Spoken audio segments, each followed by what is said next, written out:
I pull into the rest stop at Tonopah Flats, and my own truck is already parked in space 14. I sit there for a while with my foot on the brake, same plate, same dent above the rear wheel from a deer I clipped outside Elko last March. My last name on the door, in that same chip white paint I keep meaning to fix. Dispatch tag in the windshield. From where I'm sitting, I can already tell the cab is empty. I drive trucks for a living, so I know what I'm looking at. I just can't make sense of it. I should back up. I came off the highway because I always come off the highway here. Tonopah is the only working scale on this stretch, and I'm 2 violations away from losing my CDL, and my custody hearing is in 9 days. And my daughter Maddie is going to be at the drop in Bishop in the morning. I needed the rest log to ping clean. That's the whole reason I'm here. I needed something to come back clean tonight. So I park in space 13, I shut the engine off, and I just tell myself there are a lot of trucks like mine out here. Same model, same color. The plate just looks like mine because I'm tired. That's what I tell myself. Then I walk around the front of it. The hood is sticking the way mine ticks after a long run. The plate is mine. I look through the windshield and the odometer reads 412,866. Mine reads 412,780. 86 miles ahead of me. I stand there with my hand on the worm hood. I don't really know what I'm waiting for. I take my phone out to call dispatch, and the e-log app is already open. I didn't open it, and I watch the mileage climb on my screen while I'm holding it. 412,781, 795, 820. It jumps in the way GPS jumps when it catches up after a tunnel. Except I'm not in a tunnel. I'm standing on gravel. It stops at 412,866. The little green compliance dot goes solid. I try to take a picture of the plate. Shutter clicks. Screen says image cannot be saved. I try again, same message. So I figure my storage is full, and I open the camera roll to clear something out. Every photo of Maddie is gone. Her birthday at the Sizzler, her in the booster seat with that otter she won at the fair, the one where she's holding up the drawing of the truck she made me. All of them gone. The whole roll is full of the same shot, taken over and over. My cab interior, from the driver's seat, looking at the empty passenger side. 43 of them. Timestamps all in the last 12 minutes. I put the phone away. There's a payphone bolted to the cinder block by the bathrooms with a sticker for our dispatch hotline on it. I dial in with my employee ID. Carla picks up on the second ring. I tell her it's me. I tell her I'm at Tonopah. Something's wrong with the truck.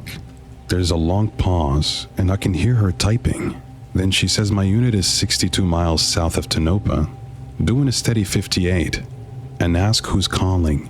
I say my name. I say it twice. She says, in the voice she uses for problem callers, that the ID belongs to an active driver who is not at my location, and that a previous holder of an employee ID is not authorized to use this line. I say, Carla, it's me. You've known me for years. You came to the courthouse thing. She hangs up. I stand there with the receiver in my hand for a minute. Then I put it back, and I walk over to the duplicate, and I open the door. I don't even know why I expected it to be locked. My thermos is in the cup holder, half drunk. There's a lipstick print on the rim, in this dusty pink color I haven't seen in maybe 10 years. Jenna used to wear that brand.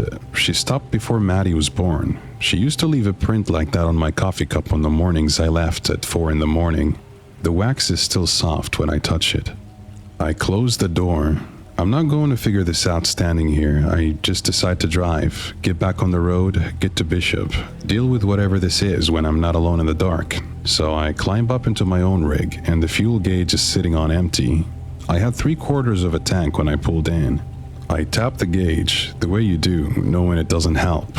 I walk over to the gas station. The kid behind the register looks up from his phone and says, "Hey, back so soon." He says I topped off at pump 4 about 20 minutes ago. Company card. Tipped him $2. He points across the lot at the duplicate. "Your truck, right?" He says.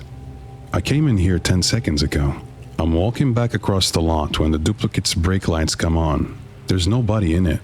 I can see straight through both windows. The parking lights flick, the air brakes let go with that soft hiss they do, and it just starts rolling out of space 14, slow and controlled. The turn signal comes on for the on-ramp. It rolls past me, maybe 10 feet away. I look up at the driver's window. There's a man in the seat now. My jacket, my cap. Hands at 10 and 2. The way I hold it. His eyes are closed. His chest is moving slow and even, like he's been asleep for a long time and somebody's just letting him ride. The rig merges south, toward Bishop. I'm still standing on the gravel when my phone buzzes. The e-log has finalized the run, delivered, on time, signed for. It buzzes again. Direct deposit, $1,200 and change, into the account Jenna and I share for Maddie. Buzzes a third time. Carla, from dispatch. Cheerful now. Great work. See you next dispatch. I try to call Jenna. The call won't connect. I try Maddie's school, even though it's in the middle of the night, just to hear the voicemail. A woman picks up, awake, professional. She says they don't have a student by that name on file. Asks if I'd like to speak to admissions. I hang up. I scroll to Maddie's contact. Her name is still there.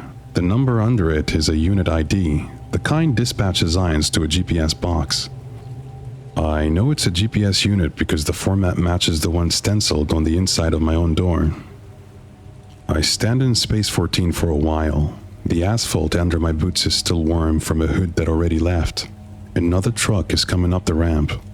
Same model, same color. The signal blinks for space 14 like the spot has been waiting on it, swings wide, settles in clean, parks. The hood starts to tick. The driver climbs down. Fresh dispatch uniform. Route number on the sleeve is the next one after mine. The last name on the door is not my last name. He looks across the gravel at me. Looks at me the way I looked at the cab when I walked up to it.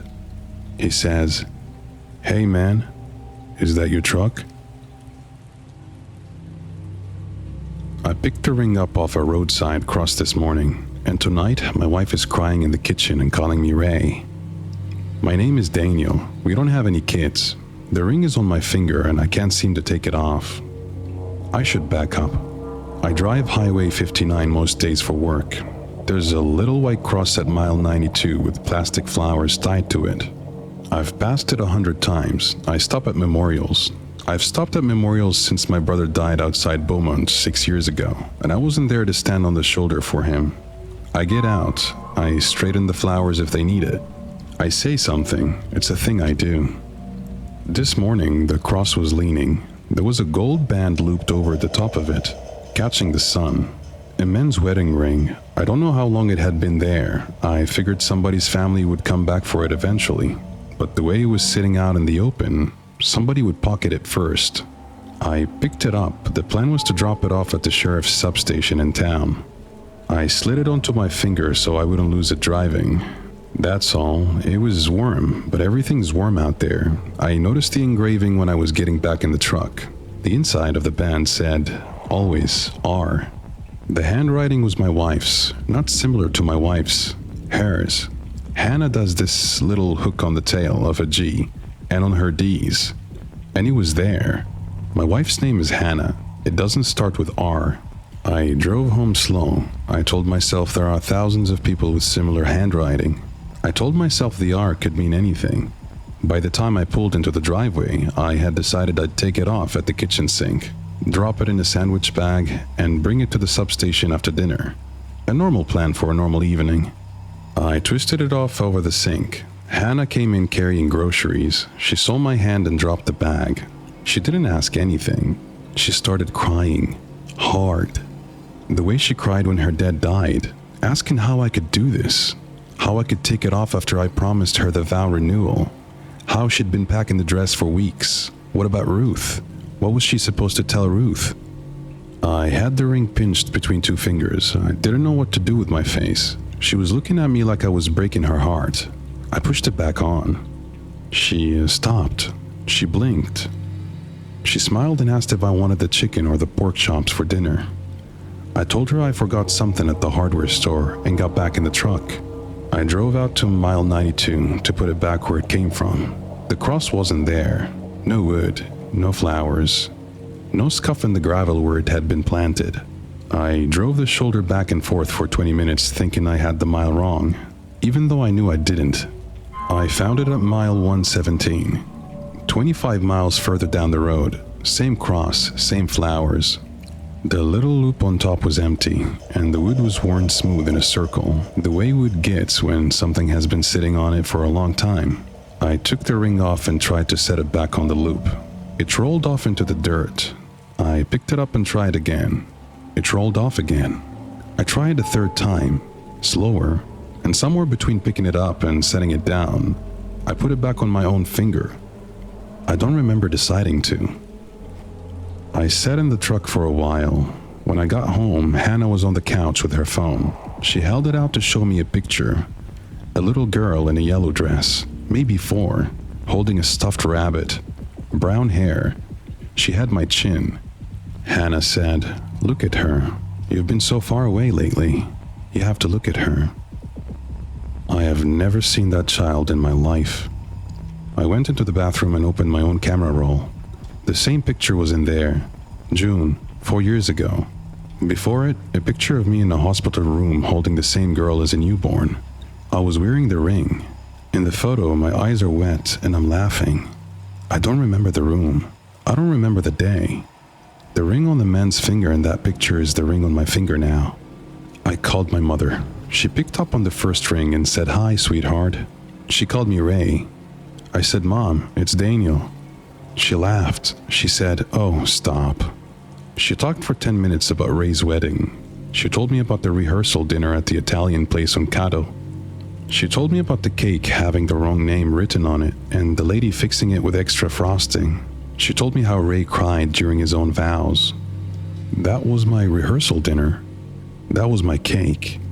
I cried during my vows. She told me all of it the way she'd tell it at Thanksgiving, easy, fond, with the wrong man's name on every story.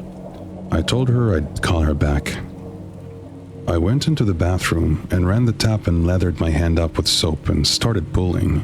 It came up to the second knuckle. While I was pulling, I caught the wedding photo on the counter out of the corner of my eye, and I looked at it. The faces in it were moving, slow, not all at once. The groom's jaw got a little narrower. My nose changed shape. Hannah's hair darkened a shade. Her eyes got wider. Her mouth wasn't her mouth anymore. By the time I'd watched for maybe 10 seconds, the man in the picture was someone who looked a lot like me but wasn't. And the woman next to him was a stranger I had never seen before. She was smiling. She looked happy. She looked like she'd been waiting for that picture for a long time. I pushed the ring back down. The picture didn't change back. I keep going in there to check. It hasn't changed back.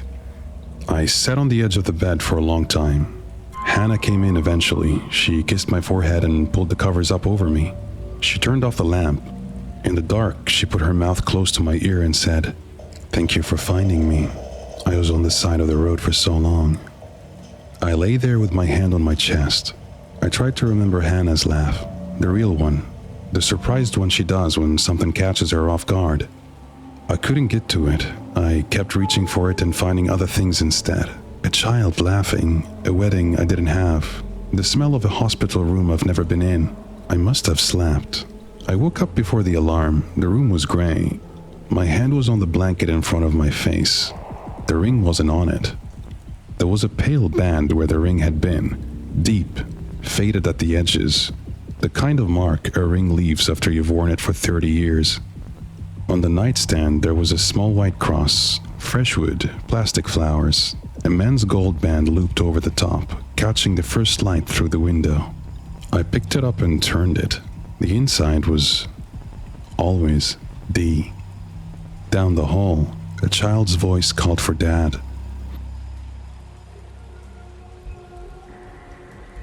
The man at the folding table across from me just smoothed out a green button-up with a coffee stain on the collar and a missing third button, and I'm wearing that shirt, and now I'm not.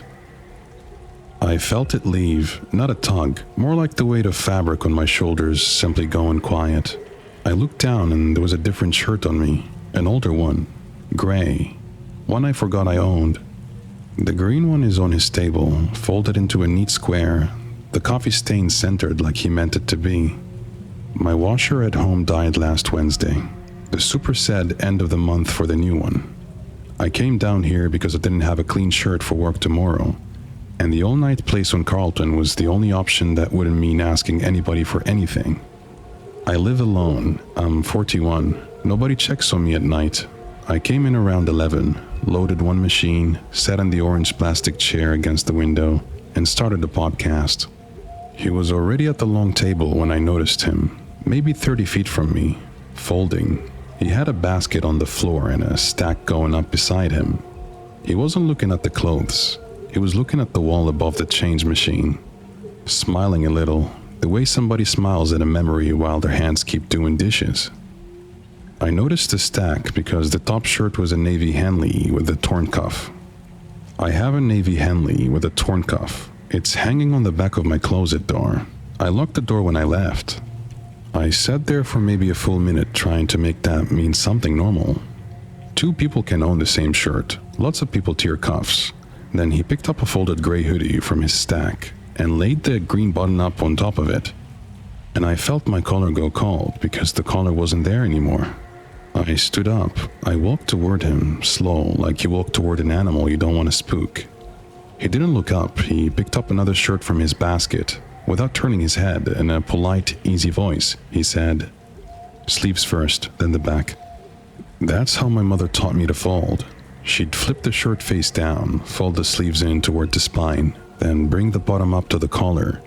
She used to say it that exact way. Sleeves first, then the back. I have never said that out loud to another person in my life. I have folded my own laundry alone in apartments since I was 19.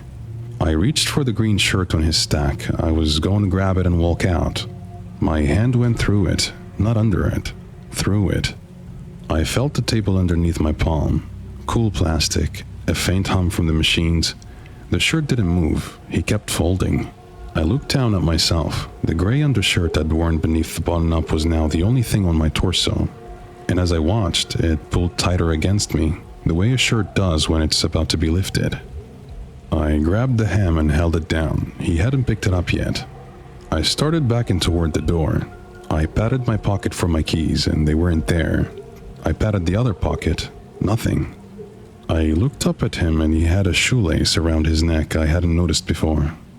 And on the shoelace was my apartment key. The little blue rubber cap I put on it so I could find it in the dark, hanging against his chest like he'd worn it for years. My phone was in the dryer behind him, my wallet too. I had thrown them in with the wet stuff because I'd been carrying too much, and I figured tumbling on no heat for 10 minutes wouldn't hurt anything. Stupid, I know. I started toward the dryer. To get there, I had to pass close to him. I tried to go wide. The aisle isn't wide. The dryer was still running. Through the glass, I could see my phone face up against the drum, screen lit. It was on a call. The duration timer was climbing. I yanked the door. The drum stopped. I grabbed the phone and the call was active, and I put it to my ear, and my sister's voice said, easy and warm, "Okay, love you, drive safe." I said her name. I said it twice. There was a pause, and then her voice, polite the way you are with a wrong number, said, "I'm sorry, who's this?" I said, "It's me. It's your brother. It's Mark." She laughed a little. She said, "I just got off the phone with Mark. He's at the laundromat. He'll call me when he gets home." Then she hung up. The voice on the call before she hung up, the one she'd been talking to, that had been my voice, saying things I would say, using the nickname only she and I use. I turned around. He was holding a white t-shirt up by the shoulders, snapping it flat the way you do before a fold. It was the undershirt I had on. I could feel the air on my stomach. I could feel my arms and my sleeves, and then I couldn't. I tried to hit him. I don't think of myself as a man who hits people. I swung anyway. My fist went through his shoulder like the shoulder was a screen. He didn't react. He folded the shirt, sleeves first, then the back. When I looked down to find my hands, they weren't in my field of vision anymore. Not gone in a bloody way, just not there, like trying to see my own ears. He put the last square on top of the stack. The square on top wasn't a shirt. It was folded smaller and softer than fabric. It had eyelashes. It was my face, folded into a neat rectangle, The eyes closed, the mouth a calm line. He picked up the basket. He walked past where I was standing and didn't look. He pushed the door open with his hip. The bell above it jingled. He turned left on the sidewalk toward my street, the shoelace with my key swinging against his chest. The dryer behind me dinged. A woman in a laundromat polo came around from the back room with a clipboard. She walked past me without slowing. She opened the dryer I'd just opened, looked into the drum, looked into the empty laundromat, and sighed. "Someone always forgets their stuff," she said. She reached in and pulled out a single white sock. She walked it to the trash can by the door and dropped it in.